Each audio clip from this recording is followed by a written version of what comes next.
बच्चों बहुत बहुत स्वागत है आप सभी लोगों का। बच्चों मैंने लाइव स्ट्रीमिंग करने का प्रयास किया मगर पता नहीं क्या नेटवर्क की प्रॉब्लम के चलते या मेरे मोबाइल की कोई सेटिंग गड़बड़ हो गई है, इसलिए मैं वहां पे आप लोगों को प्रश्न का उत्तर नहीं दे पाया। आप लोगों का समय ख़राब नहीं करूंगा क्योंकि वैसे भी मैंने लाइव स्ट्रीमिंग में आप लोगों का टाइम थोड़ा सा ख़राब कर दिया, सॉरी उसके लिए। बच्चों यहाँ पर मैंने विज्ञान विषय के आप लोगों के कक्षा 10वीं के लिए जो संभावित आप लोगों के पेपर हैं बोर्ड एग्जाम में, जो महत्वपूर्ण प्रश्न हैं प्रश्न बैंक में भी, वो यहाँ पे आप लोगों के लिए प्रस्तुत किए हैं। बहुत अच्छे से इन प्रश्नों को आप लोगों को देख लेना है और समझ लेना है। शुरुआत करते हैं। सबसे पहले तो ये प्रश्न बैंक का आप लोगों के सामने ब्लूप्रिंट है। ये ब्लूप्रिंट आप सभी लोगों ने देख लिया होगा। अब एक्चुअल में क्या है, यहाँ पे मैंने फ़ोटो खींचने की सोची थी मगर आपको ऐसे बताते जा रहा हूँ तो आप स्क्रीनशॉट लेकर के इसको देख लीजिएगा। पूरा है, ये ब्लूप्रिंट है।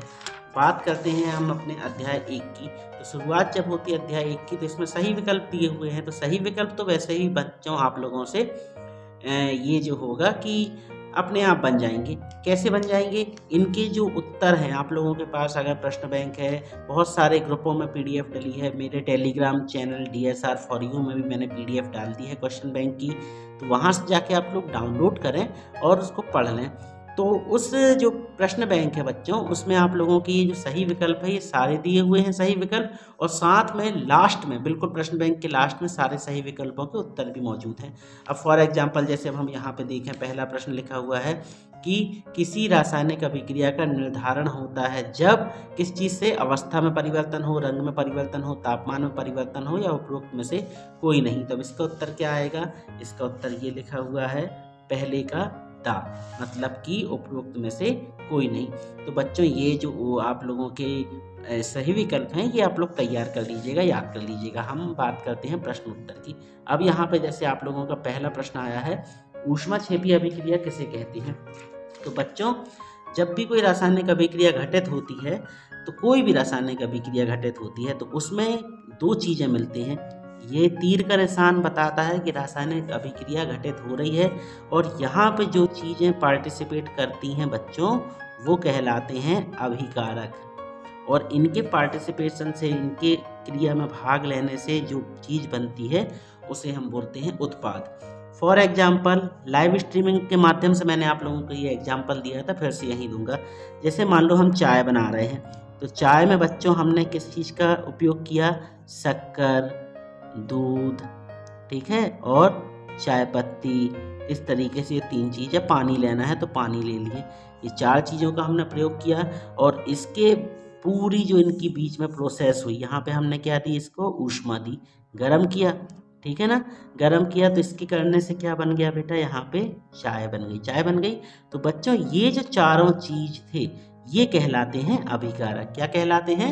अभिकारक, या अभिकर्मक भी बोल देते हैं इनको एक लैंग्वेज में। एक दूसरा शब्द है जो विज्ञान वाला, अभिकर्मक, इसको अभिकर्मक भी बोल देते।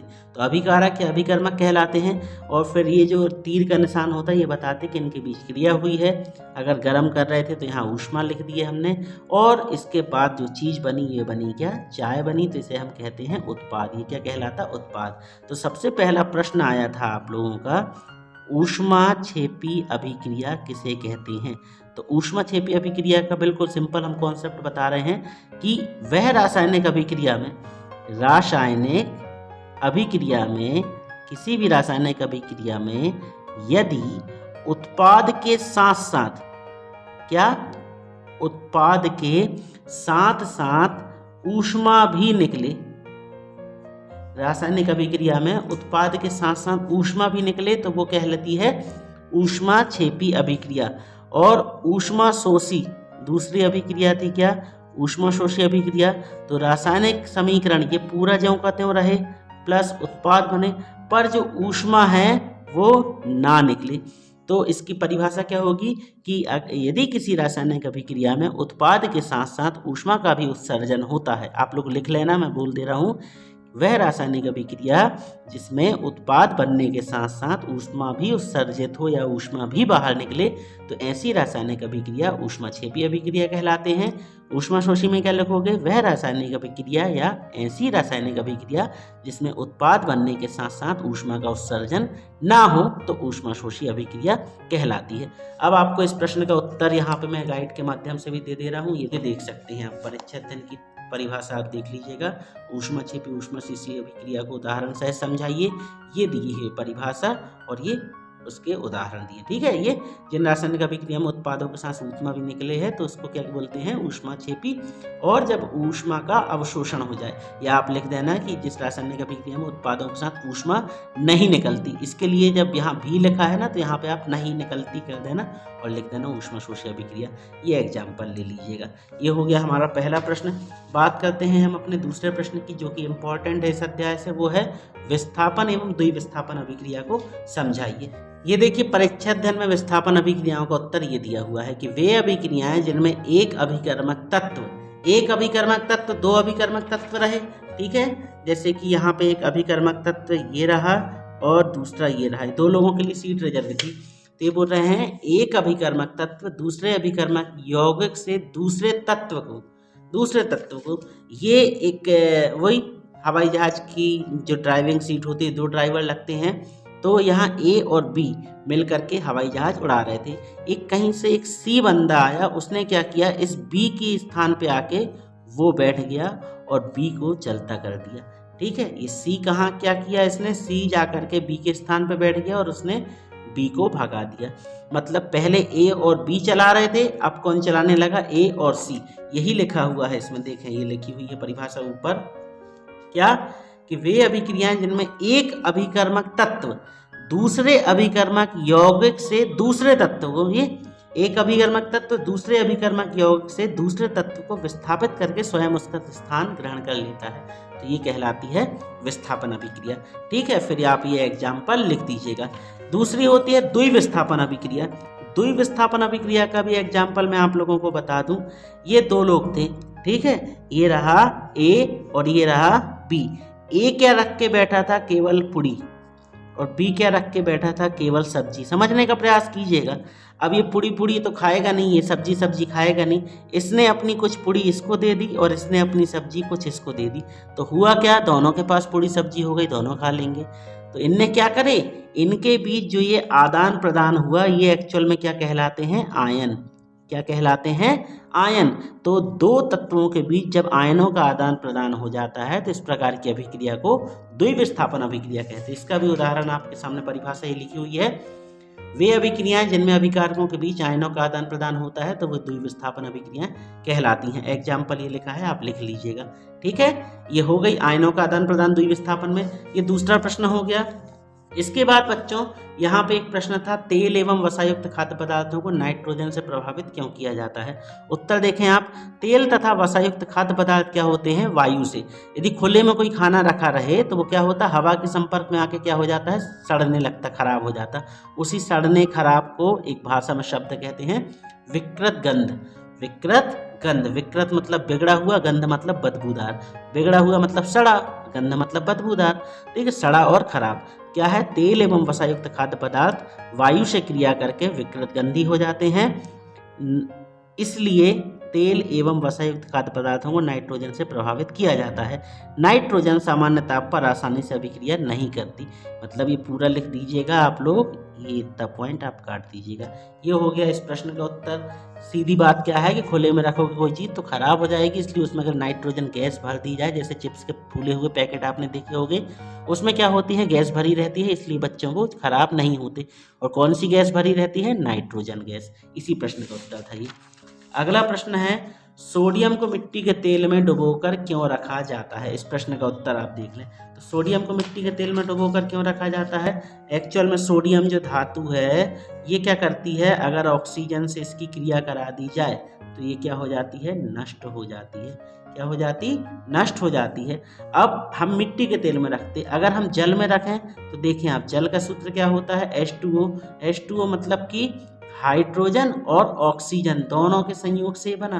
तो देखो जल में भी ऑक्सीजन है, और सोडियम को अगर जल में रखेंगे तो ऑक्सीजन मिल जाएगी, इसलिए वो बर्बाद हो जाएगा, इसलिए उसे मिट्टी के तेल में रखते हैं। उत्तर क्या लिखेंगे आप, सोडियम अत्यधिक क्रियाशील धातु है जो खुले में रखने से ऑक्सीजन के साथ यहाँ से काट दो, ऑक्सीजन के साथ, ये ऑक्सीजन के साथ अभिक्रिया करके आग उत्पन्न करता है, इसलिए केरोसिन में डुबोकर रखा जाता है। ये डबल प्रिंट हो गया, देखो एक के बाद एक चमकाता हूँ। तो आप यहाँ से पूरा लिख लीजिएगा क्या कि ऑक्सीजन के साथ क्रिया करके आग लगा लेता है, इसलिए इसको मिट्टी के तेल में रखा जाता है। 9वां प्रश्न देख लें, वायु में जलाने से पूर्व मैग्नीशियम रिबन को साफ क्यों किया जाता है? तो वायु में जलाने से पूर्व मैग्नीशियम रिबन को साफ इसलिए किया जाता है, क्यों किया जाता है?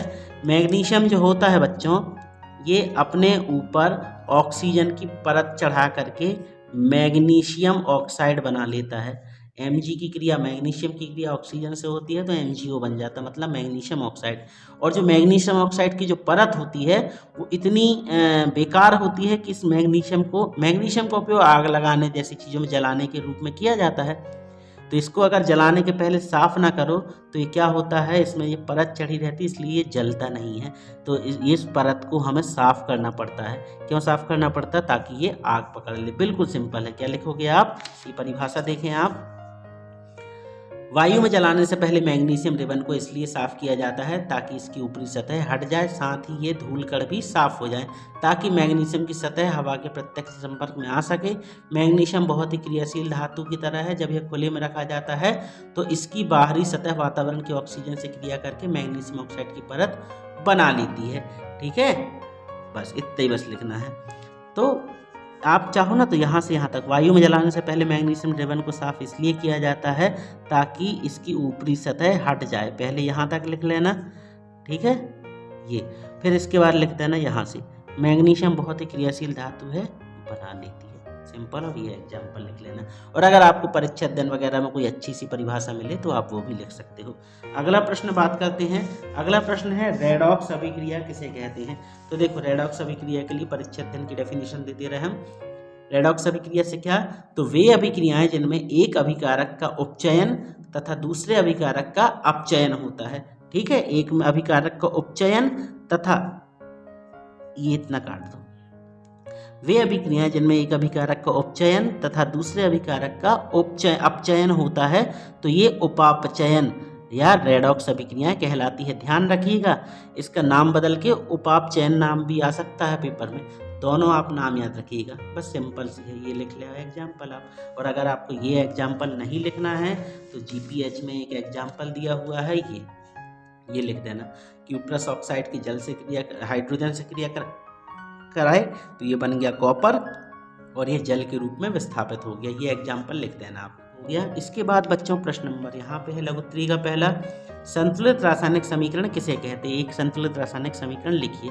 ये लिखा हुआ है, जब किसी रासायनिक समीकरण में विभिन्न तत्वों के परमाणुओं की संख्या दोनों तरफ के अर्थात दाहिनी और बाईं ओर बराबर होती है तो उसे संतुलित रासायनिक समीकरण कहते हैं। रासायनिक समीकरण को संतुलित करना इसलिए आवश्यक है क्योंकि इसके द्वारा ना हम केवल समीकरण की वास्तविक जानकारी प्राप्त कर सकते बल्कि अभिकारकों एवं उत्पादों की वास्तविक संख्या की जानकारी भी प्राप्त कर सकते हैं। ये पूरा लिख दीजिएगा, बिल्कुल सिंपल है ये पूरा। आखिरी प्रश्न था जो बच्चों इस अध्याय का जो इम्पोर्टेंट है वो है विकृत गंध्यता किसे कहते हैं? तो विकृत गंध्यता के लिए अब भी हमने एक प्रश्न पढ़े थे कि तेल एवं वसायुक्त खाद्य सामग्री को मतलब कि नाइट्रोजन से प्रभावित क्यों किया जाता है? तो क्यों करते हैं? क्योंकि ये ऑक्सीजन से क्रिया करके विकृत गंध हो जाते हैं। इसका देखें आप, उत्तर ये है कि तेल या वसायुक्त खाद्य पदार्थ अपचयित होकर, यहाँ पे आ है, क्या है? आ, अपचयित होकर अपना स्वाद एवं गंध को बदल देते हैं। यह घटना विकृत गंध्यता कहलाती है। फिर उदाहरण लिखते हैं ना, ये हो गया बिल्कुल सिंपल। ठीक है, तो बच्चों यहाँ पे अध्याय 1 फिनिश हो गया। अध्याय 1 में इतने ही प्रश्न इंपॉर्टेंट थे। अगर इसके अलावा कुछ और एक्स्ट्रा प्रश्न आप पढ़ना चाहते हैं तो आप ये कर लीजिएगा, अवक्षेपण अभिक्रिया, इसको तैयार कर लीजिएगा। अवक्षेपण अभिक्रिया भी क्योंकि आपके प्रश्न बैंक में है ये प्रश्न। ठीक है, फिर एक प्रश्न और है आपके लिए यहाँ, संयोजन अभिक्रिया क्या होती है? तो संयोजन में क्या होता है? जब संयोग हो, दो वस्तुओं के संयोग से जो होती है, देखेंगे वे रासायनिक अभिक्रियाएं जिनमें 2 या 2 से अधिक तत्व या यौगिक संयुक्त होकर मतलब एक होकर मिल जाते हैं और एकल उत्पाद बनाते हैं तो ये संयोजन अभिक्रियाएं कहलाती हैं। संयोग हो जाता है, ये उदाहरण लिख दीजिएगा। और उसी के नीचे है वियोजन, या इसे आप घटन भी बोलते हैं। तो वियोजन क्या है? एक रहा वो एक रहा जो टूट गया। ठीक है। जैसे आप लोगों को एक छोटा सा मैं चित्र बना के बता रहा हूँ, आप समझने का प्रयास कीजिएगा। अमीबा का चित्र आपने देखे होंगे, ये इस टाइप का कुछ अमीबा रहता है। बच्चों अमीबा एक ऐसा प्राणी है जो खुद के बच्चे खुद ही पैदा कर लेता है। अमीबा एक ऐसा प्राणी होता है, ठीक है। थोड़ा और अच्छे से बताऊं मैं, एक गोले के माध्यम से बता रहा। इस टाइप का रहता है, फिर इस टाइप का होता वो, फिर इस टाइप का होता, और लास्ट में वो 2 टुकड़ों में डिवाइड हो जाता है, ठीक है। वो अमीबा जो होता है ये खुद ही टूट करके 2 टुकड़ों में बन जाता है, और ये फिर सेल्फ अमीबा बन गया, और यहाँ से वो फिर इसके साथ भी यही प्रोसेस होने लगती है ये, ठीक है। तो अमीबा अपनी संतान स्वयं उत्पन्न कर लेता है। तो ये तो मैंने वियोजन वाला एक उदाहरण दिया है, यहाँ पे मत लिखिएगा आप ये एग्जाम्पल को। वियोजन में यही बता रहे हैं कि एक अभिकारक टूटकर 2 या 2 से अधिक छोटे उत्पादों में बढ़ जाता है, तो इसे वियोजन अभिक्रिया कहते हैं, और ये एग्जाम्पल लिख लीजिएगा। एक प्रश्न और है, ये जो है श्वसन को ऊष्माक्षेपी अभिक्रिया क्यों कहते हैं, इसको वर्णन कर दीजिएगा। तो ये भी आप तैयार कर लीजिएगा, ये भी अपने आप में इंपॉर्टेंट क्वेश्चन है, इसको भी आप देख लीजिएगा। आशा करते हैं बच्चों आप लोगों को वीडियो अच्छा लगा होगा। अगर अच्छा लगा तो वीडियो को लाइक करके चैनल को सब्सक्राइब जरूर कर लें। मिलते हैं अपने अगले अध्याय के साथ, तब तक पढ़ते रहिए, बढ़ते रहिए। Good bye.